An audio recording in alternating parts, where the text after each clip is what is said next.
Jauh sebelum Eropa atau bangsa Barat dianggap menjadi pusat peradaban, Islam telah lama mengalami kejayaan. Pada tahun 650 sampai 1250 Masehi, kebudayaan Islam dan pengetahuan dari cendekiawan Muslim berkembang sangat pesat dan memengaruhi peradaban dunia.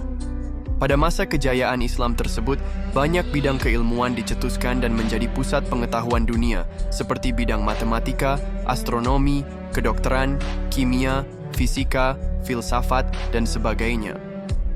Pada masa-masa ini pula, sejumlah cendekiawan Muslim berhasil menelurkan pemikirannya dan menginspirasi ilmuwan Barat di kemudian hari. Berikut beberapa ilmuwan dengan penemuan yang berhasil memengaruhi dunia, dikutip dari situs University of Princeton. Al-Khwarizmi, ahli matematika, penemu aljabar. Hampir semua orang di dunia pernah mempelajari sistem aljabar dalam matematika. Ternyata aljabar berasal dari buku yang diciptakan oleh Al-Khwarizmi, yakni Al-Jabr wa Al-Muqabilah.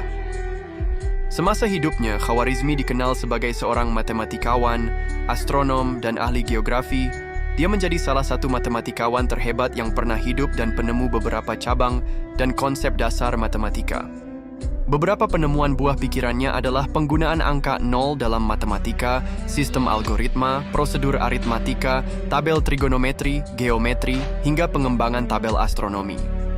Sejarah dunia telah mengakui bahwa Khwarizmi sangat memengaruhi pertumbuhan ilmu pengetahuan pada umumnya, seperti matematika, astronomi, dan geografi. Bahkan beberapa bukunya telah diterjemahkan ke dalam sejumlah bahasa lain dan menjadi buku teks, kurikulum, universitas hingga abad ke-16. Ibnu Qurrah, Tsabit bin Qurrah, ahli astronomi dan matematika. Tsabit Ibnu Qurrah Ibnu Marwan As-Sabi Al-Harrani lahir pada tahun 836 Masehi di Harran, atau sekarang wilayah Turki. Ilmuwan yang dikenal dengan Tsabit bin Qurrah ini telah berkontribusi pada beberapa cabang ilmu pengetahuan, terutama matematika, astronomi, dan mekanika. Dia berperan penting dalam memperluas konsep geometri tradisional ke aljabar geometris dan mengajukan beberapa teori yang mengarah pada pengembangan geometri non-Euclidean, trigonometri bola, kalkulus integral, dan bilangan real. Dalam astronomi, Tsabit bin Qurrah menjadi tokoh yang membawa perubahan tentang pandangan Ptolemeus. Dia menganalisis beberapa masalah yang berkaitan dengan pergerakan matahari dan bulan, serta menulis risalah tentang jam matahari. Sementara dalam bidang mekanika dan fisika, ia dikenal sebagai pendiri statika. Dia memeriksa kondisi keseimbangan benda, balok, dan tuas. Al-Battani, ahli astronomi, penemu penentuan tahun. Abu Abdullah Muhammad ibn Jabir ibn Sinan al-Battani al-Harrani dikenal sebagai seorang astronom, matematikawan, dan astrolog. Namanya telah dianggap sebagai salah satu astronom Islam terbesar. Penemuannya yang terkenal adalah penentuan tahun matahari yang sangat akurat, yaitu 365 hari, 5 jam, 46 menit, dan 24 detik, yang sangat mendekati perkiraan terbaru. Ia juga menemukan bahwa garis bujur puncak matahari telah bertambah sejak zaman Ptolemy.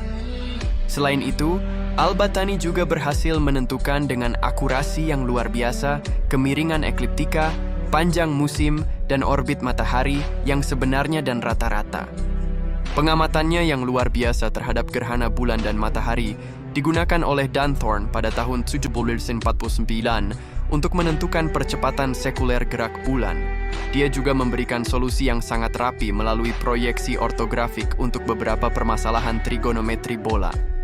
Dalam matematika, dia adalah orang pertama yang mengganti penggunaan akord Yunani dengan sinus, dengan pemahaman yang jelas tentang keunggulannya. Ibn al-Farabi, ahli filsafat. Abu Nasr Muhammad ibn al-Farah al-Farabi dikenal sebagai ilmuwan yang menguasai beberapa bahasa serta berbagai cabang ilmu pengetahuan dan teknologi. Ia hidup pada masa pemerintahan 6 Khalifah Abbasiyah. Farabi memberikan kontribusi yang besar terhadap sains, filsafat, logika, sosiologi, kedokteran, matematika, dan musik. Kontribusi terbesarnya tampaknya ada di bidang filsafat, logika, dan sosiologi, dan ensiklopedis. Sebagai seorang filsuf, ia dikenal sebagai guru kedua, Al-Mawalim Al-Thani, setelah Aristoteles. Salah satu kontribusi penting Farabi adalah mempermudah kajian logika dengan membaginya menjadi dua kategori, yaitu takhayul, gagasan, dan thubut, bukti. Ibn al-Haytham, fisikawan penemu optik. Abu Ali Hasan Ibn al-Haytham adalah salah satu fisikawan paling terkemuka di dunia yang berkontribusi terhadap optik dan metode ilmiah sangat luar biasa. Konsep optik yang ditemukannya merupakan cikal bakal dari kamera obskura pertama di dunia. Ibnu al-Haytham dikenal di barat dengan nama Al-Hazan. Bukunya Kitab Al-Manadhir diterjemahkan ke dalam bahasa Latin pada abad pertengahan, begitu pula bukunya yang membahas tentang warna matahari terbenam. Dia membahas teori berbagai fenomena fisik seperti bayangan, gerhana, pelangi, dan berspekulasi tentang sifat fisik cahaya. Dia juga menjadi orang pertama yang menggambarkan secara akurat berbagai bagian mata dan memberikan penjelasan ilmiah tentang proses penglihatan. Dalam ilmu lain, di bukunya Mizan al-Hikmah Ibn al-Haytham, ia telah membahas kepadatan atmosfer dan mengembangkan hubungan antara kepadatan atmosfer dan ketinggian. Ia juga mempelajari refraksi atmosfer dan menemukan bahwa senja hanya berhenti atau dimulai ketika matahari berada 19 kurdon di bawah cakrawala dan berupaya mengukur ketinggian atmosfer berdasarkan hal tersebut. Ia juga telah membahas teori tarik-menarik antar massa dan sepertinya ia mengetahui besarnya percepatan gravitasi.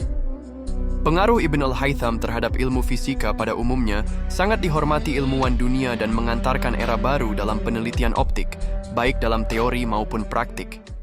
Ibn Sina, ilmuwan bidang kedokteran. Sejak muda, Abu Ali al-Husain ibn Abdullah ibn Sina telah belajar filsafat dengan membaca berbagai buku Yunani, Muslim, dan lain-lain. Bahkan saat masih muda, ia memperoleh tingkat keahlian di bidang kedokteran sehingga ketenarannya menyebar luas. Pada usia 17 tahun, ia beruntung dapat menyembuhkan No ibn Mansur, Raja Bukhara, dari penyakit yang sudah tidak diharapkan oleh semua dokter terkenal. Kontribusi besarnya terhadap ilmu kedokteran, salah satunya diberikan melalui bukunya yang terkenal yakni Al-Qanun, yang dikenal sebagai kanon di barat. Qanun fi al-Tib adalah ensiklopedia kedokteran yang luas dan mencakup lebih dari 1 juta kata. Buku ini telah mensurvei seluruh pengetahuan medis yang tersedia dari sumber-sumber kuno dan muslim. Dia melakukan beberapa pengamatan astronomi dan merancang alat yang mirip dengan vernier untuk meningkatkan ketepatan pembacaan instrumen. Dalam fisika, kontribusinya meliputi studi tentang berbagai bentuk energi, panas, cahaya, dan mekanik, serta konsep-konsep seperti gaya, ruang hampa, dan ketidakterbatasan. Dia membuat pengamatan penting bahwa jika persepsi cahaya disebabkan oleh emisi partikel oleh sumber cahaya, maka kecepatan cahaya pasti terbatas.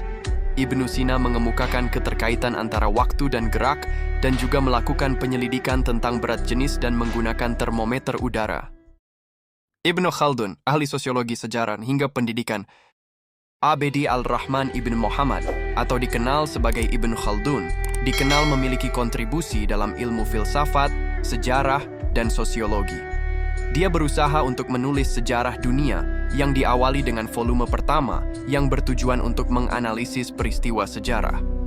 Jilid ini, yang biasa dikenal dengan nama Muqaddimah atau Prolegomena. Buku tersebut didasarkan pada pendekatan unik dan kontribusi orisinal Ibnu Khaldun dan menjadi mahakarya sastra filsafat sejarah dan sosiologi. Perhatian utama dari karya monumental ini adalah untuk mengidentifikasi fakta-fakta psikologis, ekonomi, lingkungan, dan sosial yang berkontribusi terhadap kemajuan peradaban manusia dan arus sejarah. Pengaruh Ibnu Khaldun dalam bidang sejarah, filsafat sejarah, sosiologi, ilmu politik, dan pendidikan melalui buku-bukunya telah diterjemahkan ke dalam banyak bahasa, baik di timur maupun barat.